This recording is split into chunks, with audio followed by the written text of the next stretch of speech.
Pull up back with another video. And I know you see the title of this video. This is something that everybody probably wants to hear.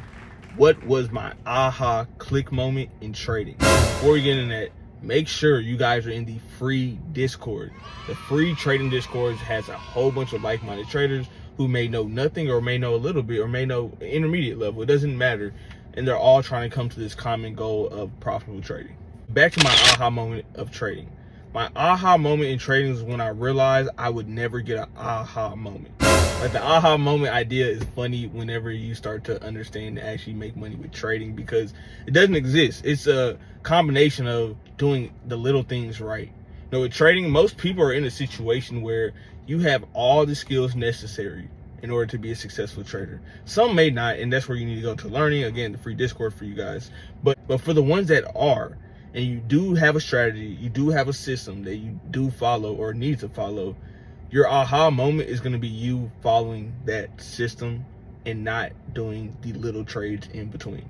You see, when I first started trading, I would have, you know, the idea of risk management to where my good setups, I would risk more on those. It was way too much, but I would risk more on those. And then the ones that weren't as good, I wouldn't risk at all. And I had trading windows, trading times, and I was like, okay, I'll take this trade here during this time. Boom, boom, boom. But of course, sometimes if it looked good outside of my trading hours, I might take a trade here or there. But I would always do a smaller risk because it was my A+ setup. I knew that if I trade during my trading time and found an A+ setup, there's a good chance that I would win that trade. And I also knew if I took a trade outside of my setup, I would lose those trades quite often. I don't remember how much. I wasn't really paying attention. Wasn't really tracking. That was another bad thing I shouldn't have been doing. But didn't really know how much, but I did realize I would lose on those trades sometimes. And the reason I was taking those trades, because I was so eager to make money. I was trying to enter the market, make money, in the market, make money, enter the market, make money. I was doing that all day. And then I sat there and was like, what if you didn't put as much stress on being on clock? See, one of the reasons why I wanted to trade is because I didn't want to work a 9 to 5. Why don't I want to work a 9 to 5? Because I don't want to be on clock for 40 hours, right? 40 hours of my week is gone to somebody else's business idea, whatever it may be. And I could be doing that for myself. And on top of doing it for myself, I could also just spend my time doing something else. If I want to go visit family, or go visit friends, or go on vacation, whatever it may be. But for some reason, when we trade, we think the answer is to stay on clock as long as possible. And it makes sense. We come from environments where you get rewarded for working more. You have overtime pay. You have extra credit in school. You have all these other things that if you do more, will give you more kind of concepts. But with trading, when you do less, it'll actually give you more. It's actually kind of the weirdest thing. My phone died, so I'm picking it back up. But with trading, you have to understand that it's not about being the hardest working or the person who shows up every single day or the most.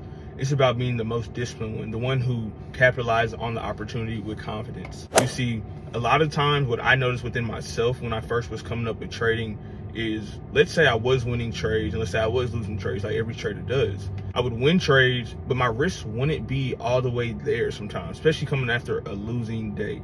So let's say I lost 2 days in a row. My confidence then would go down, and I then would start to risk, let's say if I was risking 500 a trade, I'd then start to risk 250. So then I was winning on those 250 trades, but then it seems like every time I up that risk back to 500, I would lose. Now that in itself was just a coincidence. It's not because the market knew that I was risking 500 versus 250. Like, that wasn't the case. The reason it became detrimental is because I wasn't keeping the same consistent risk every time. If you tell yourself, I'm risking X amount per trade, that number should not change regardless of what happened the previous 2 days. And if it does change, that means it should change throughout the entire experience. So let's say I was risking 500 and I kept losing. I'm like, listen, my account's getting small. I need to go 250.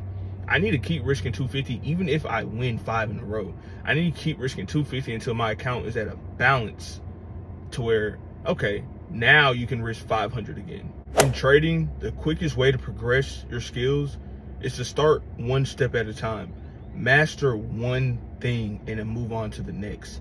Once you have a book, once you have a collection of skills and assets that you can use in your arsenal, then that's when you want to hone in on just being consistent, doing the little things right. It's actually kind of crazy. Like, you'll see traders who don't know much, who are pretty new to the game, who do pretty well. That's because they understand how probabilities work and they understand the skill of discipline. See, there can be two traders. There can be a trader who has all the technical skills in the world. They know everything. And you have a trader who knows a little bit, doesn't know much, but has a very strong sense of discipline. I can tell you and I can guarantee you that the person with a strong sense of discipline is going to have a better equity curve in their trading account than the person who knows all the technical skills. Now, if you combine knowing the technical skills with the discipline, then you have a recipe for success. But I say that to say there's never going to be an aha moment that you learn. Fair value gap is not going to be your aha. Your breaking structure, your trend lines, your T1s, and all of those things are not going to be an aha moment. And I'm not saying that you won't learn from those, because before I even was doing T1 and I was just doing like supply and demand kind of strategies, T1 was something that changed my entire trading. Yeah, it was my aha moment. Just because I learned T1 didn't mean I was profitable. Just because I put in hours of back testing didn't mean I was profitable. It all came down to my decision to be profitable. My decision to have a consistent plan. Pro tip, if anybody wants to create a plan, think of that number. What's the number that you are feeding to reach? Is it 50,000, 100,000, 150,000, whatever it may be? And do yourself something conservative. Say you want to win at least 2 trades a week. Now, how many weeks will it take you to get to your goal? Let's say the number's 15. Let's say the number's 20. That's about 100 some days, right? Take the time. If in 100 days you make $100,000, you make $50,000, whatever that number is for you, you're going to be happy. Stop thinking about today. Stop thinking about this week. Stop thinking about what can happen right now, and think about that long-term perspective of what can happen in 15 weeks. Okay, in 15 weeks for me to get there, I just need to win 2 times a week. Winning 2 times a week is very doable for anybody. Yeah, it might take longer than you want. It might be 15 weeks, 20 weeks, whatever it may be, but before the year is over, you'll be at your goal. Think about it like that. Keep that long-term horizon perspective on all of the trading stuff, and I'm telling you, it will pay off in the end. Now, we are halfway through 2025. It's actually crazy. And some of you guys might be close to your goal. Some of you guys might be further. Some of you guys might be stagnant. Whatever the case is, that is okay, because you honestly don't need 12 months to change your entire situation. You can do it in a few months. Now, it's just about intentionally locking in. I want you guys to write down, after you watch this video, don't just watch the video, click the next one, or watch this video, go eat, go do something else.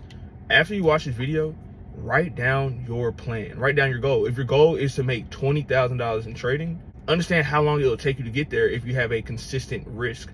If that risk is $100, that risk is $50, it's $500, whatever it may be, have that consistent risk. Have a rule to where after 2 wins, you're done for the week, and just follow the plan. Follow the plan, follow the plan, follow the plan. That is your aha moment. If you want to put down an aha moment, that is your click. Follow that plan, because that plan is set there for you to succeed. Just like any business has a plan throughout the year of, okay, we plan to have this much in revenue and this much in this, that, and the other. I don't know what they be talking about, but they have a plan, right? You have to have the same concept for yourself. Trading is your business. Once you begin to trade, you are an entrepreneur. You're just an entrepreneur that's not making money yet, but you are an entrepreneur. You do run your own business simply because you trade. I hope this video helped somebody. I hope this video woke somebody up and made them realize that the aha moment that they're desperately looking for is never going to come. But the aha moment that you can take from this is you have a plan, or if you don't have a plan, today you're going to make a plan. And if you follow that plan, you'll get exactly to where you want to go. And the craziest part about a plan too is you start to exceed what the plan was, right? I remember when my first goal was to make $10,000 in trading. I was like, okay, to make 10,000, I'm risking this much, it's gonna take this long, I think it was something like 1,000 a week for 10 weeks is what I wanted to do. And I was able to accomplish that in like 6 weeks. And it wasn't because of me over risking or doing more than I said I was gonna do. It was because I eliminated so many losses. I always calculate my losses in there. I eliminated so many losses to where I went on a mini win streak, and that mini win streak got me there very quickly. So you'll be surprised what can happen with a plan. But don't want to hold y'all too long. That is everything I got. If you did like this video, I would love to hear, what your favorite part was, or what you might want to hear next, something like that. I would appreciate subscribe too. It means a lot. It really helps me understand that people are watching this, and this is some content that I need to keep posting. Because when I don't hear nothing, I'd be like, bro, what am I doing this for? It's kind of how I got with TikTok. But anyways, that is everything I got. Y'all stay cool, y'all stay calm, y'all stay safe, and I'm gonna catch y'all in the next one.